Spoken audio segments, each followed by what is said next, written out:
Na moral, tô revoltado. Revoltado. O Enem fica priorizando a história do Brasil e não cai nenhuma questão aqui da minha galáxia. Só porque ela é muito, muito, muito distante?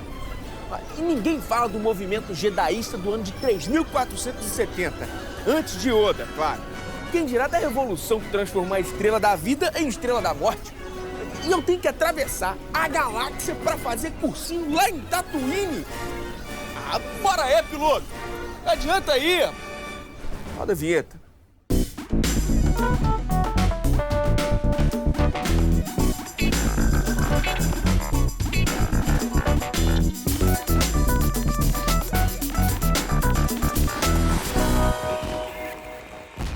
Hora do Enem no ar, hoje é dia de história. E lembra, todos os nossos episódios estão lá no nosso site, tvescola.org.br e também no youtube.com/tvescola. Aproveita e se inscreve, hein? Vamos agora sim, partiu revisão? Então chega mais, professor Marcelo Caldeira. E aí? Tudo bom? Seja muito bem-vindo, professor, mais uma vez. Obrigado pelo convite. Vamos falar dos estudantes, da galera que está se preparando. Desde que você começou a ser professor até hoje, a ansiedade mudou?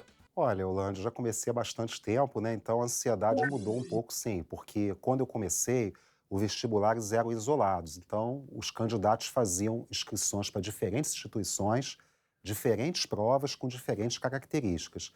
Depois que o Enem foi implantado, isso foi uma mudança significativa, né? Eu até acho que de lá para cá, conforme o Enem foi sendo aplicado ano a ano, os estudantes meio que já conhecem um pouco da sua característica. E é um exame concentrado, né? Então ajuda porque a ansiedade vai acontecer uma vez só, né? É natural, né? Porque muitas vezes é um investimento em estudos aí, um empenho, uma dedicação, um ano inteiro para, em 1, 2 dias, praticamente decidir a entrada dele para alguma instituição de ensino superior. Professor, a primeira questão de hoje fala sobre o sincretismo religioso no Brasil. E aí, o que a gente precisa saber sobre esse assunto? Bom, quando nós falamos em sincretismo, a gente fala de práticas religiosas decorrentes de diversas influências, uma fusão de influências. No caso específico do Brasil, que é um país que recebeu povos de diferentes origens, isso sempre foi uma prática muito comum. A gente sempre dá uma certa prioridade ao sincretismo quando fala da matriz africana, né? Então, e até como uma forma de resistência dos escravizados contra a dominação que eles sofriam. Então, bem a grosso modo, que tipo de sincretismo que se praticava? Eles eram obrigados, né, a seguir o catolicismo, essas religiões de origem afro, né, de matriz africana. Elas até o século XX sofreram muita perseguição, até hoje, inclusive, lamentavelmente, sofrem discriminação. Em geral, como é que o escravizado fazia? Ele, embora estivesse num culto católico, né, ele associava as imagens da Igreja Católica a crenças que ele tinha da África. Então, 2 exemplos clássicos aqui é quando ele associava São Jorge a Ogum, né, e quando associava a imagem de Nossa Senhora da Conceição a Iemanjá, que inclusive aparece na questão. Então, em geral, seria uma forma de resistência pelo viés cultural, como forma desses escravizados manterem, pelo menos em parte, né, seus rituais lá da África. Bora dar uma olhada na questão? Vamos lá.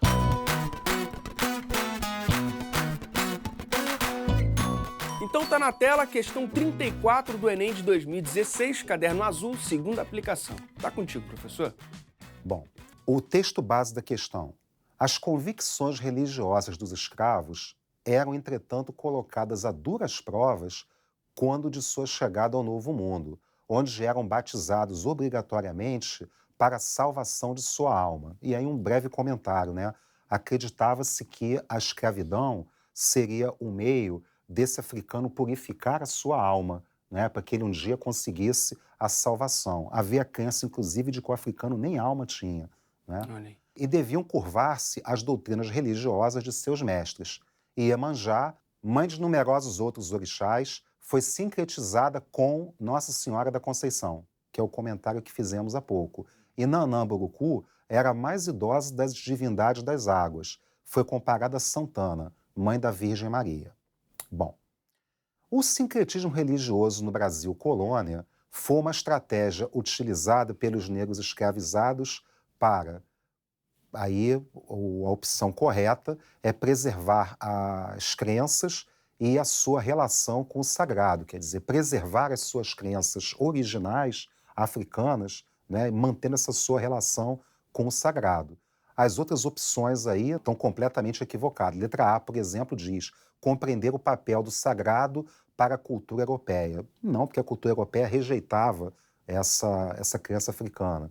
Letra B, garantir aceitação pelas comunidades dos convertidos. Também não, porque, como eu disse, que até o século XX, certo? E até hoje, de certa forma, Sim. esses cultos são discriminados, lamentavelmente. A letra D, integrar as distintas culturas do Novo Mundo. Se tem alguma coisa que não aconteceu da parte do europeu, do português, no nosso caso aqui, foi essa integração. E a letra E, possibilitar a adoração dos santos católicos. Essa, até o candidato podia ficar na dúvida, mas o que a gente tem que entender? Que embora ele estivesse diante de uma imagem, né, de um santo católico, na prática ele não estava adorando aquele santo. Aquele santo, aquela imagem, era um instrumento para ele adorar uma divindade africana que ele acreditava. Entendi. Aí Correto? fazer essa associação, como você bem Exatamente. explicou aqui. Agora, professor, como tudo isso influencia na formação da nossa identidade? O Brasil, felizmente, é um país que tem múltiplas identidades. Eu acho que isso é que torna a nossa cultura tão rica, embora a valorização dessas outras identidades seja algo historicamente recente. Fazendo um breve histórico aqui, a ideia de ter uma identidade nacional é uma ideia que foi meio que imposta de cima para baixo, né? Em 1838, quando foi criado o Instituto Histórico Geográfico Brasileiro, o IHGB.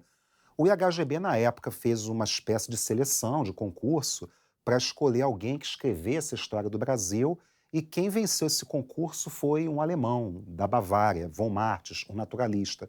E ele aí escreveu o seguinte texto, como se deve escrever a história do Brasil, numa visão claramente etnocêntrica, onde praticamente só se valorizava a matriz europeia e desconsiderava quase que totalmente a matriz africana.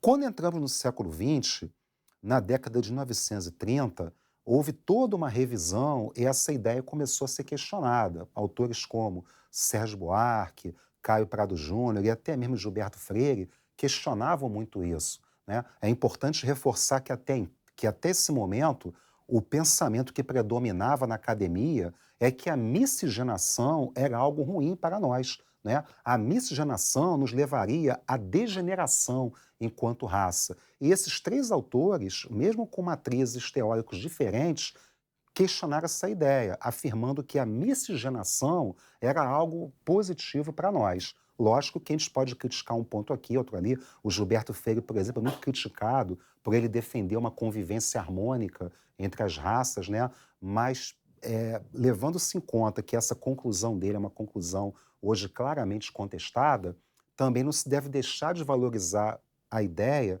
de que ele contestou esse pensamento anterior de que a miscigenação era algo negativo para nós.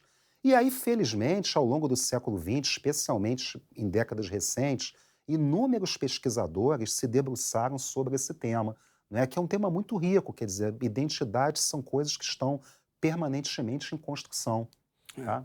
Pois é, essa discussão é tão importante que está lá na primeira competência da matriz de Ciências Humanas do Enem. Bora dar uma olhada? Compreender os elementos culturais que constituem as identidades. Pois é, professor, o que a gente pode entender desse trecho? Olha, eu acho essencial, eu acho importante realmente que esteja nessa posição de destaque, porque a gente só vai ter uma verdadeira democracia quando essas identidades todas forem igualmente respeitadas, né? E eu acho importante questões como essas no Enem, né? Essa é uma delas e outras em outras ocasiões também surgiram, aonde essas novas pesquisas ligadas à identidade vêm aparecendo. Eu acho que para construir uma sociedade plural é essencial que realmente essa competência seja trabalhada. Só confirmando o gabarito, opção C. Isso. Preservar as crenças e a sua relação com o sagrado. Exatamente.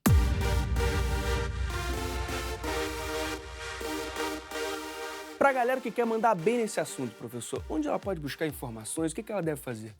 Olha, assim, numa informação bem rápida, eu sugeriria alguns vídeos que estão disponíveis no YouTube. Dois autores, historiadores, que são de referência, têm uma obra robusta, é a professora Lília Schwartz e o professor Flávio Gomes, que inclusive no ano passado gravou um programa aqui. Pois é, a professora Lília já esteve aqui no programa também. Ó, e quem quiser conferir é só ir lá no YouTube, hein? Eu acho que para o candidato é legal rever, né? Então, a professora Lília Schwartz, ela lançou há uns anos atrás aí um livro chamado Brasil, uma biografia. E o capítulo 6 é Identidade, que vai ao encontro do que nós comentamos aqui. Lógico, a leitura vai talvez demorar um pouco, mas tem um videozinho do YouTube da própria Companhia das Letras, que foi a editora que lançou o livro, dela com a professora Heloísa Starling. Também tem um outro vídeo dela, da Casa do Saber, que é o seguinte: ser brasileiro. Qual a nossa identidade? Um vídeo bem curtinho e bem didático para entender. E tem um outro vídeo que é uma conversa dela com o professor Flávio Campos no Nexo Jornal, também que trata sobre esse tema. Eles tinham acabado de lançar o Dicionário da Escravidão e Liberdade e gravaram uma conversa entre eles no canal do Nexo Jornal. Bom, professor, a gente viu uma questão de sincretismo religioso. Sim.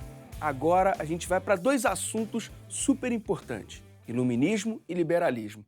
Começando pelo começo, o que é o iluminismo? Vamos fazer uma analogia aqui. Imagine uma embarcação que está próxima à costa e ter um farol iluminando aquela costa para aquela embarcação, né, esbarrar em nenhum recife e tal, né? De onde vem essa expressão iluminismo? É um conjunto de intelectuais, de filósofos que, com suas ideias, pretendiam iluminar para a sociedade os caminhos de um novo tempo, um tempo de progresso, um tempo de civilização. E qual o entendimento que eles tinham do que era progresso e do que era civilização? Esse entendimento se baseava essencialmente em duas palavras: liberdade e igualdade, né? Então, embora existissem diferenças entre um e outro autor, vamos tentar entender o que havia de convergência entre eles. Quando eles falavam em liberdade, era basicamente o quê? A liberdade de expressão, de opinião, de pensamento, a liberdade religiosa. E quando eles falavam em igualdade, era chamada igualdade civil ou jurídica, ou seja, a igualdade perante a lei, né? Talvez a única exceção aí, talvez não, certamente a única exceção foi o Jean-Jacques Rousseau, que dava um passo além, que ele defendia não só tudo isso que eu acabei de falar, mas a igualdade do ponto de vista social. Esse seria o estado ideal de natureza, como ele falava, né? Tudo isso, esse pensamento foi criado como um contraponto ao que existia antes. Olha que coisa interessante, eles afirmavam o século XVIII é o século das luzes. Então o que existia antes era o obscurantismo, eram as trevas, era o tempo do absolutismo, onde as pessoas não tinham liberdade, onde a lei não era igual para todos. Se você nascesse numa família aristocrática, fosse filho de um conde, duque, barão, você teria privilégios que outros não teriam, né? Então é toda essa ordem política e social que o iluminismo questiona. Na prática, é como se eles, além de questionar o que eles chamavam de antigo regime, eles eram muito claros no que deveria ser colocado em seu lugar, né? Um governo constitucional, essencialmente constitucional, não importa se fosse monarquia ou república, eles até preferiam a monarquia, mas essencialmente um governo constitucional. E esse governo existe para quê? Para garantir os nossos direitos individuais, as liberdades que eu falei e a igualdade perante a lei. Beleza. E o liberalismo, professor? Bom, nós podemos analisar o liberalismo de duas formas. No século XVIII ainda, paralelamente ali ao iluminismo, surgiu na Inglaterra a chamada escola clássica, ou seja, alguns autores que formularam os princípios do chamado liberalismo econômico. E a gente cita Adam Smith, David Ricardo, né, que eles diziam o seguinte: é como se a gente fosse aplicar as ideias de liberdade e igualdade no âmbito da economia, certo? Então, por exemplo, o que era liberdade para um economista liberal. Aliás, o que é liberdade para um liberal até hoje, do ponto de vista econômico? É você ter o livre comércio, é você ter o livre cambismo, é o Estado não interferir na economia, porque qual é a lógica deles? Sempre que o Estado intervém na economia, ele vai privilegiar uns em prejuízo de outros. Então, qual é a ideia? Existe um mercado e esse mercado deve ser regulado por ele próprio. Todos devem ser livres para fazer negócios nesse mercado, não é isso? Disputar esse mercado em condições iguais. Do ponto de vista político, o liberalismo foi como que um aprofundamento do pensamento iluminista, né? Porque o iluminismo, quando surgiu, era um pensamento meio que marginalizado, ao ponto do Voltaire, por exemplo, ter que fugir da França. Lá no século XIX, o iluminismo ganha corpo, né? Esse pensamento é aprofundado e ele passa a fazer parte do senso comum. Bom, agora que a gente já fez uma revisão dessas duas correntes, podemos dizer assim, partiu questão? Vamos lá.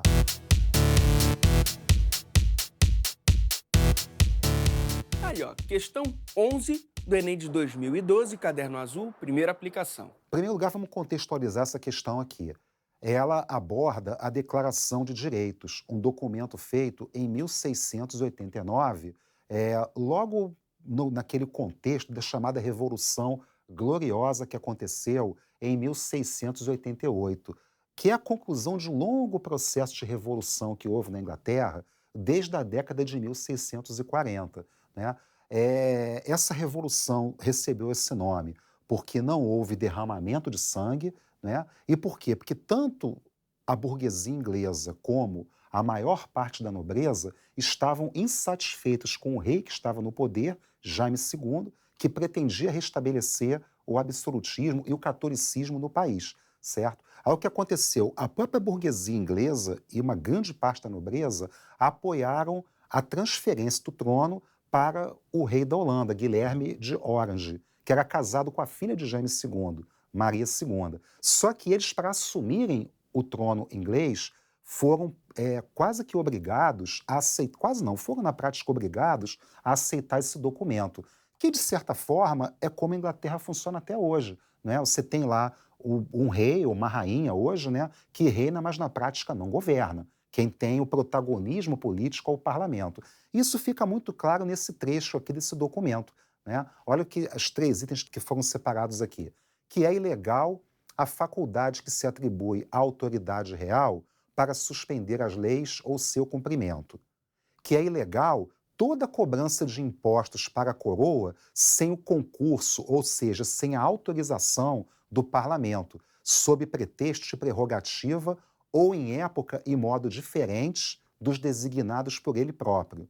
E, por fim, que é indispensável convocar com frequência os parlamentos para satisfazer os agravos, assim como para corrigir, afirmar e conservar as leis. Ou seja, esse papel legislativo era um papel exclusivo do parlamento. Aí a gente vai para a questão. No documento de 1689, identifica-se uma particularidade da Inglaterra diante dos demais estados europeus na época moderna. A peculiaridade inglesa e o regime político que predominavam na Europa continental estão indicados, respectivamente, em limitação do poder do soberano, porque essa revolução que eu falei há pouco, essa revolução inglesa que foi concluída com a Revolução Gloriosa, fez com que a monarquia fosse mantida, mas um rei ou rainha com poderes muito limitados, reina, mas não governa. E, de outro lado, o regime que se questionava era exatamente o absolutismo monárquico, aquele regime onde o rei tinha um poder forte e centralizado. Perfeito. Então, B seria a resposta correta. Correta, sem dúvida. Mas por que não poderia ser nenhuma das outras, professor? Por exemplo, eu tenho ali restrição. A palavra restrição não pode ser um grande distrator? Não, pelo seguinte, ali, se fosse a restrição do poder real, caberia, mas o documento aponta exatamente o contrário, né? Quer dizer, o que é o parlamento da Inglaterra? É o Congresso aqui no Brasil, é a Assembleia Nacional na França, é o Poder Legislativo, certo? Então, o que o documento mostra, ao contrário, é que o parlamento ganha protagonismo em relação Sim. à Casa Real.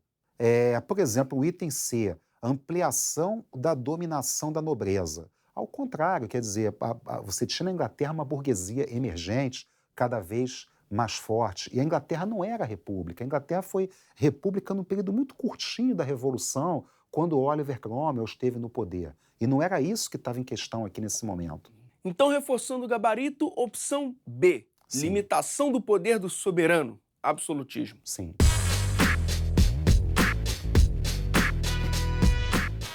Bom, a gente acabou de falar de uma lei criada há mais de 3 séculos. Por que ela é tão importante?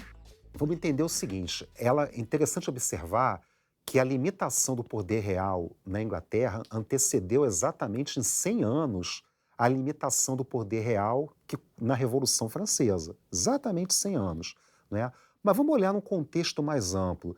Esse pensamento de você ter um governo constitucional, com divisão de poderes, onde até se admite a existência de um rei ou de uma rainha, mas com poderes limitados por uma Constituição, né, com a ideia das liberdades individuais, a igualdade perante a lei, é o que está aí até hoje. Né? Quer dizer, na nossa civilização ocidental, esse pensamento acabou sendo hegemônico. Se você for perguntar para as pessoas em geral, imagino eu, todos acharão natural que nós tenhamos liberdade para ler o que bem entendermos, termos a religião que bem entendermos ou não termos religião, se assim quisermos. A gente observa o artigo 5º da Constituição, ele é muito claro, todos são iguais perante a lei. Aí tem toda aquela descrição, independentemente de gênero, etnia, etc. Isso é tipicamente uma herança deste tempo. E entre nós aqui no Ocidente, acho que é um entendimento de que tudo isso foi uma conquista civilizatória, esses nossos direitos individuais. Então, acho que o que eu reforço de importante desse documento e desse contexto é essa herança que ficou até os dias de hoje. E chegou o momento dele, que reina absoluto aqui no nosso programa, o momento Pop Prof.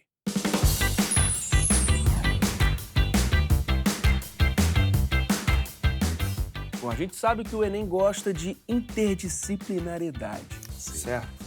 Então, pensando história, mas tendo essa interdisciplinaridade com a física, qual foi a potência energética gerada pelos iluministas? Olha, a potência energética deles foi enorme, né? Porque as ideias deles revolucionaram a Europa no campo intelectual e acabaram servindo de base, né, como inspiração para todas as revoluções que aconteceram no futuro, né, especialmente após a Revolução Francesa. Né? Se foi possível dar certo na França, por que não em outros lugares? Então, química. Por que o absolutismo oxidou?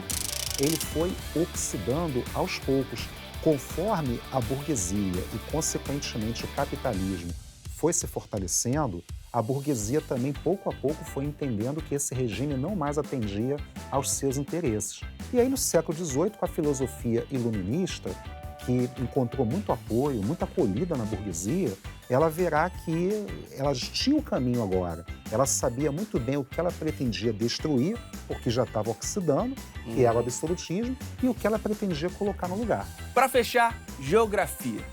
Você acha que a Revolução Francesa foi um furacão que assolou a Europa?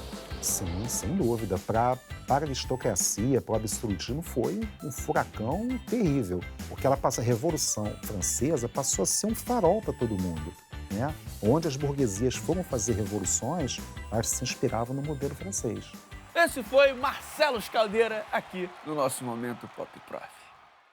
Para quem quer saber um pouco mais sobre iluminismo e liberalismo, e aí, o que faz? Pô? Sobre liberalismo, tem a professora Alexandra, na Casa do Saber, tem um vídeo dela, o que é liberalismo, de mais ou menos 5 minutos, certo?